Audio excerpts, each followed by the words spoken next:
ามอีหลีคิดบ่บ่ บ่คิดเลยบ่คือ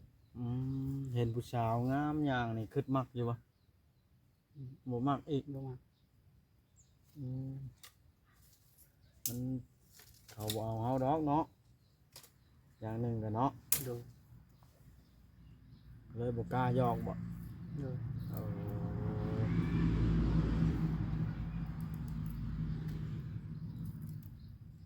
นี่แหละพี่น้องเอ้ยหนุ่มลันพี่ชายคนโตของสามหนุ่มเนาะเบาดิ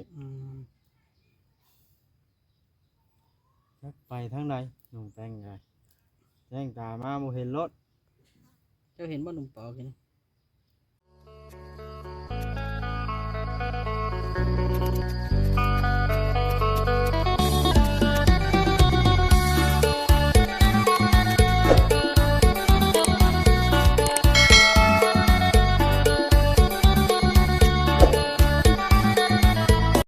พี่น้องเอ้ยอยู่เพื่อนหนุ่มลั่นอยู่ตอนนี้ก็ได้โอ้หาว่าหนุ่มปอก่อนพี่น้องเอ้ยหนุ่มแป้งหนุ่มลั่นมากระเป๋าลิ2 คนเด้เบาลิเป็นนั่งกลมลมกันกับหนุ่มลั่นเนี่ยอืม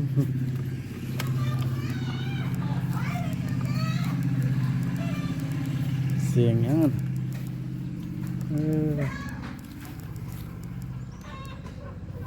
ไข่บ่ได้ต่างประตู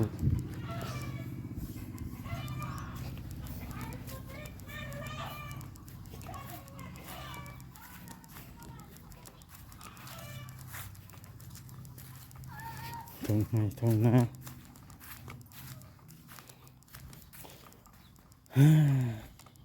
ให้โทรมานะเบาลิ บ่เจิด ฮะ บ่เจิด โทรมานะเจิดใช่นะ บ่เจิดทุกก่อนนี่ โทรมายังนะ เราโทรมาแหละถ้าเราโทรนั่นแล้วเราโทรมาเล่นเราเคยโทรมาเล่น เออ แต่ว่าโทรทางเพจเบาดีทำบ่ได้ อืม เลยสัมภาษณ์หนุ่มลั่นต่อเลยเราถึงคิดตอบแล้วเลย เลย เรามักโทรมาเล่นดอก ต่อ โทรทางเพจนั่นบ่ได้มีเรื่องด่วน สมมติว่ามีเงิน1,000เดี๋ยวนี่ในทงจะไปซื้อหยังหนุ่มรัน เราอยากได้ท่านเลยเนี่ย อยากได้ทานบ่หรือว่าเป็นนัวหรือเกลือ เจะเจอท่านชื่อเนี้ยคาดเรือ ซื้อแน่ที่มันขาดเรือ ดู 1,000ได้ ชื่อเนี้ยจำเป็นเนาะชื่อเชียงเงินทางนี้ฮะชื่อเนี้ยจำเป็นเนาะมันยังจำเป็นท่านบ่หรือว่าชื่อกาวให้น้องบ่ หัวหนุ่มรันบ่ชื่อบ่กาวให้น้องนะ บ่ อืมเราเพลงน้องแฮง พอได้ไปซื้อเอารู้ได้นะเนาะ ดู ไม่ว่าเขาเมาเปล่ามาแล้วนี่เขาเฮ็ดแบบไรเนี่ย อยู่ บ่เขาบ่ได้อาละวาดบ่ บ่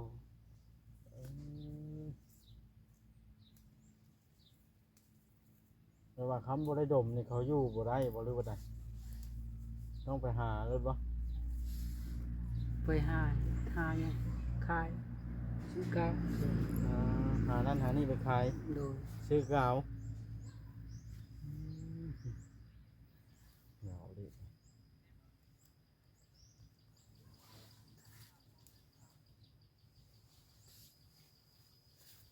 คนกว่าสิ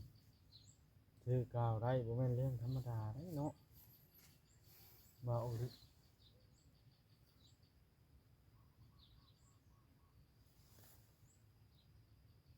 แม่น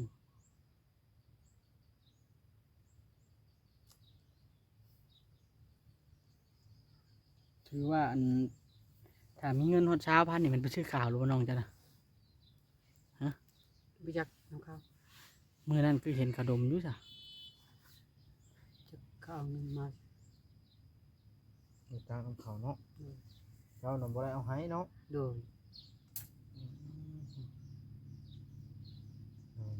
มันนี่ไปลิ้นเพื่อนทานหมอแล้วบ่มันนี่ ยัง มีแผนการว่าจะไป นี่จะคำๆแล้วเนาะ คำเพิ่นบ่จะไป บ่ไป บ่ไปแต่ว่าเพิ่นเอ้ยตีน่ะไปมาแล้วได้บ่บ่ ไปยังอะนะ ถามมันแล้วดู ไปมาแล้วบ่เคยได้ดี ไปมา แต่ว่ามันยังอันนั้นเนาะยังบ่ได้ไปเพิ่นทันหมอ แม่ อืม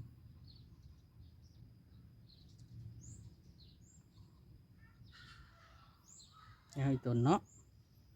น่าสงสารดี น่าสงสารเลยพี่น้องบ่มีทานดังเดี๋ยวนี้พี่คือเห็นใจก็ซื้อทานให้น้องเพิ่นเด้อพี่น้อง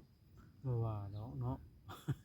อย่าง FC ซื้อทานให้ อ้าวโอแนวเราไปดังเฮือนเอ้ยตีเช้านี้เนาะ โดย ใช้แป้งนัวเพิ่นพร้อมบ่เอาพริกก็ใช่ บ่พริก พริกเมื่อแต่เพื่อน มาถึง ไปแดกเด้ใส่ใช่ บ่มีผู้ใด บ่ได้ใช่ เลยใช่ เออน่าช่วยเหลือไอ้ลี แกงเฮ็ดนะบ่ โดย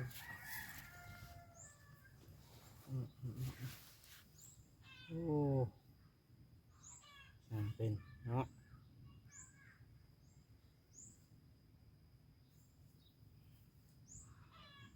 อืมบ่วัดอึ้งเลยบ่ อึ้งขนาดตอนนี้ เรื่องไหนดอก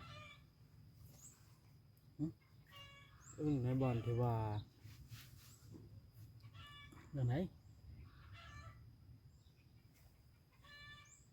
น้องเว้าผู้เดียวแล้วเพิ่นอยู่นำ เจ้าคงสิเป็นห่วงน้องหนุ่มลั่นบ่ แม่น งานหนุ่มลั่นบ่ปลอดภัยบ่เป็นหยังแล้วน้องตัวเองเนาะก็บ่ให้แล้วเนาะ โดย อยากนอนได้เพิ่นนี่เมื่อคืนนี่บ่ได้นอนได้บ่ได้เนาะนอนหนุ่มลั่นเนาะบ่ได้นอนคืนนี้เนาะ โดย อืมบ่ว่าถามดีกว่า เป็นหยังก็บ่เปลี่ยนเสื้อจักเทื่อเจ้าก็ได้ คาดเอือน แม่ว่ามันมักแฮงบ่ตัวนี้นะมันถึกใจนะเนาะ โดย แต่ละเทื่อก็เห็นเสื้อตัวเก่าอยู่หั่นซั่นดอกอืมโดยก็ถือว่าสมควรอยู่เด้อหนุ่มหลันนี่เนาะ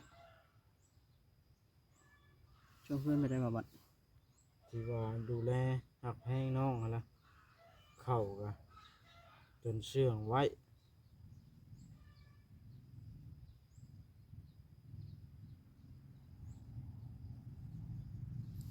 ย่านน้องโอ๊ตบ่จังเชื่อง แม่น อืม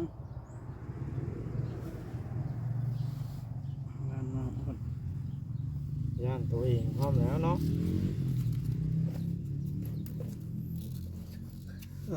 ดีเด้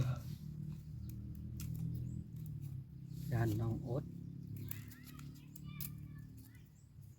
ก็สิไปหาได้เช่าเติบเฮ็ดเนาะจนมาคั้นแกงเช่าเนาะ โดย บ่ได้ขึ้นอยากหามาขายบ่ คิดอยู่ แต่ว่ามันยังออกหน่อยบ่ แม่น ต้องให้มันออ ถ้าก หาได้หลายแล้วมาขายให้คอยได้เฮ็ดเพิ่งนะ โดย คอยจะซื้อเอาโลเท่าไรเขาขาย บูคือขายเป็นโล โอ้เคยขายเป็นโลเทื่อ โดยขายเป็นถุง ขายเป็นถุงแบ่งขายเป็นถุงเนาะ โดย ถุงละน้อยละน้อย ทงเท่าไรเคยเฮ็ดนะ ถุงชิป เคยเฮ็ดเพิ่งละ10,000 โดย อืมเฮ็ดละโงกก็เคยขายเนาะ โดย เฮ็ดเพิ่งเด้ เคย ขายวัตถุกเฮ็ดอันนี้เฮ็ดก่อนทางเลย บ่เคย บ่มีผู้ซื้อว่าขายเฮ็ดก่อนทาง โดย อึ้งเลยแบบว่า เล่นหยังนะ ขายทุกเฮ็ดเนาะ เฮ็ดปวกเริ่มออกได้ช่วงนี้เนาะมีคนได้ได้เฮ็ดปวก อืม แบบว่าบ่ได้ขึ้นอยากไปดำนารับจ้างบ่ คือ ขึ้นชื่อๆบ่ คืออยู่เหรอ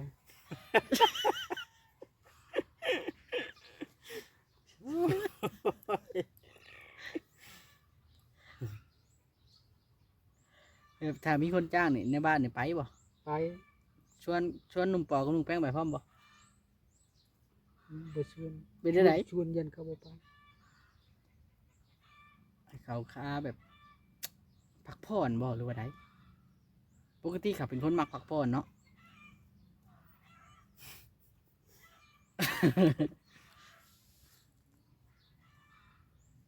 ไถนาเด้ไถเป็นบ่ไถนา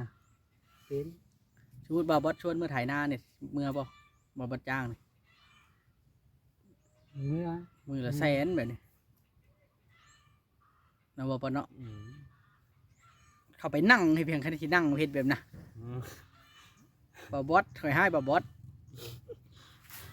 ก็ได้นั่งบัดเงานอนอยู่บ่ถามไปช่าง เดี๋ยวนั่งเบิ่งเนาะ นั่งอึ้งบ่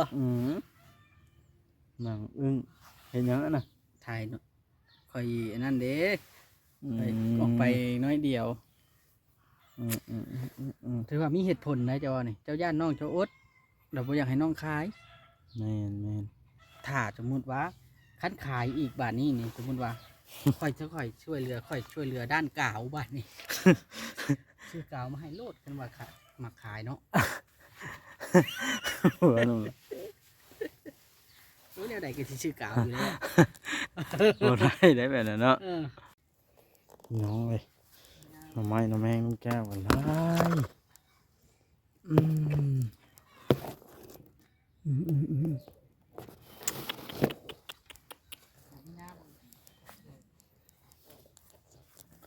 นี่อันเจ้าบ่มีอันเพิ่นหนึ่งเข่าวบาดนี้แล้วซักกระดูกกระเดะนี่3-4ล้างอันนี้ก็ได้ล่ะเจ็บเอิกขนาดตอนนี่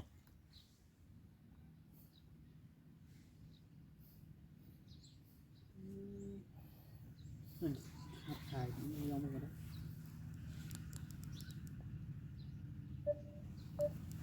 สบายดีเด้อสบายดีสำสำบายดี สบายดีสนใจว่าครอบครัวเพราะเพิ่นว่าก็จะว่าทุกอย่างหน่วยเป็นผู้หญิงผู้ชายบ่ โดยตอนนี้น้องเพิ่นได้เสียแล้วเด้อขอโทษน้ำลายๆเพราะว่ามันเป็นคลิปเก่าอะนะ ว่า โดย ก็โทรมาอยากได้เด็กน้อยพี่น้องเลยสองหนุ่มพวกมีให้กันเอ้อไปดังไพ่หนึ่งเข่าเฮือนเอื้อตีว่าสันเราบ่มีพื้นดัง เราเอาว่าเขามีอยู่ แต่ว่าคอยกวดเบิ่งแล้วบ่เห็นพี่น้องจักเราเอาไปไว้อยู่ไซเราว่าเราปกไว้นั่นเลยน้ำในเราตั้งเอาทำนองแถวนี้พอได้ใส่นั่นเราขูดดินเฮ็ดดินหอนกองไว้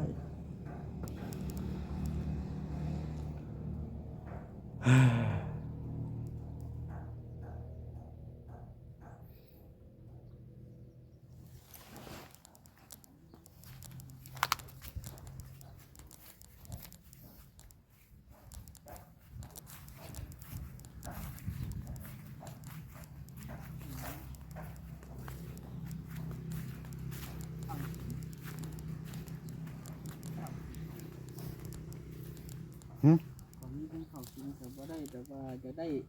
บอลอยู่ที่นูลา หาย อันเถอะ 1 ล้านได้ปะ เขาเนี้ยก็มีเขากิน เร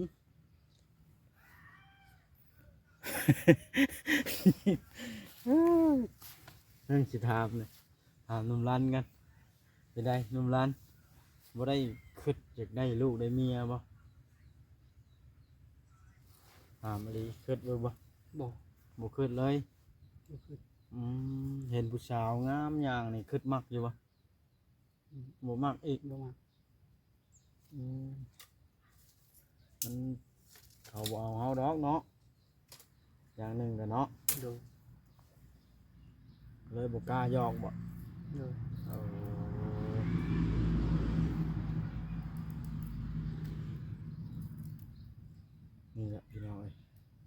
ล้าน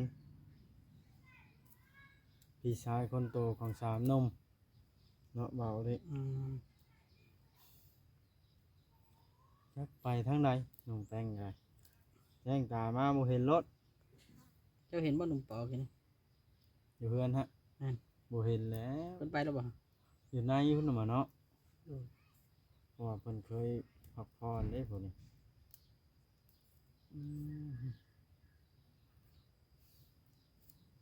พากันสูบยากอกแล้วเอาเงินมันได้ใช้ซื้อยาสูบกอกเราขายเฮ็ดบ่ ยัดคายเห็ดคายหอย อืมหอยก็ไปเก็บบ่ โดย โอ้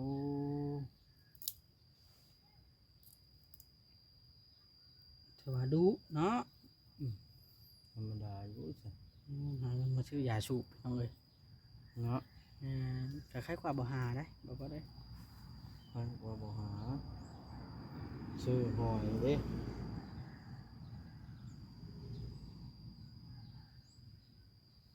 เป็นสามนุ่มแล้วก็พ่อแม่ทอดทิ้งขนาดเนาะบ่ใหญ่ดีกันเลยอันนี้อืมตอนนั้นว่าคิดฮอดแม่แล้วเป็นไรย่าคิดฮอดหรือว่าตอนนั้น ขินฮอดแต่ปานใด คิดฮอดแต่บ่ปานใด โดย ตอนนั้นว่าสิไปน้ำแม่น่ะน้องมาแล้ว มาแล้ว มาแล้ว โดย แม่นเจ้าอยากพบน้องอย่าชื่อนะมั้งตอนนั้นสินะจังหวะคือทอดแม่เนาะแม่ไผนี่ พระเจ้า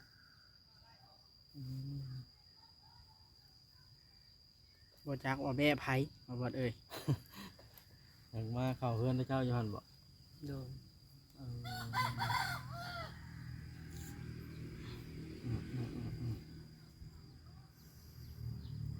สร้างเป็นเนาะ เป็นห่วงหน่อยเนาะอาการน้องๆ2คนน้องปอกับน้องแป๊กแต่ว่านุ่มรั้นนี่ก็ถือว่า อยากไปดำน้ารับจ้างได้บ่ได้คันมีคนจ้าง แม่นบ่ แม่นเพื่อมาซื้อกระป๋องปลาซื้อมาซื้อไข่ชูน้องกิน เด็กแปลงนัวเนาะ โดย น่าคิดบ่บ่ว่า น่าคิดอยู่เพิ่นเปล่าแปลงนัวเพิ่นนี่เพิ่นให้บ่ โดย เพิ่นบ่ให้อีก เพิ่นว่า คิดพากันไปเอาซะเนาะ แม่น เพิ่นบ่ให้ต้องไปเอาสักถุงหนึงมาไว้ ไผบ่ให้อันเอ้ยตีบ่เราฉลาดให้หนุ่มถือแล้วถืออันถ้วยไปแกงเฮือนเพิ่นโลด ถือเฮ็ดไปแกงอยู่พุ่นบ่ โดย แบบว่าเฮาแกงชุบแล้วเอามาสู่น้องกิน โดย เพื่อไปใช้แป้งนัวเลยเนาะ โดย อืม ฉลาดอีหลีเนาะ ถือว่ามีเหตุผลเลยเขาบ่ได้ไปขอแบบนั้นเนาะ แม่นว่าเพิ่นดังไผไว้แล้วได้บ่วัด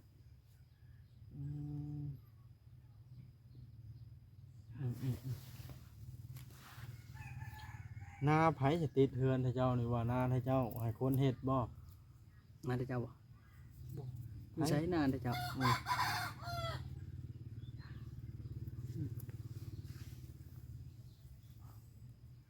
ไผมาน่ะ พอลูกแพทย์บ่ แม่น ฮะ แม่นขอลูกแพทย์ งานให้เจ้าน่ะไผซะเฮ็ดบ่ได้ให้คนเฮ็ดบ่ ไอ้คนเฮ็ด แล้วเพิ่นปันข้าวอยู่บ่ เนื้อหากเฮ็ดปีนี้เพิ่นเฮ็ดปีนี้ หาก็เฮ็ดปีนี้ โดย ทำเพิ่นคันสมมุติให้เขาเฮ็ดเขาได้100ชอบปันเฮาจัก10ชอบแบบนี้บ่ จักนำเพิ่นหาเฮ็ดปีนี้ หรือแล้วแต่เพิ่นสิให้บ่ โดยจักนำเพิ่น โดยเอาคนท่านคอยสิได้จบคลิปแล้วเด้อ โดย ฮะสบายดีโอ้พอลูกแพทย์ก็มามานี่พอลูกแพทย์สิซื้อเสื้อไปให้ไผอะน่ะฮะ ลูกพี่ สบายดีพอลูกแพทย์เชื่อไปให้ไผน่ะ เสื้อบ่าวจ้อยไปให้คนสำคัญเพิ่น กิ๊กเพิ่นว่า แม่น น้องแต่งอนว่า แม่นเพิ่นเอามาบ่เบิดแล้วข่อยเลยถือมาซอยเพิ่น อ๋อ นะ ดีช่วยๆกันอืมยินดีน้ำพี่น้องเอ้ยยินดีน้ำอันสาวแต่งงอนเพิ่นที่ผู้รักผู้ใหญ่เพิ่นเบิ่งแยง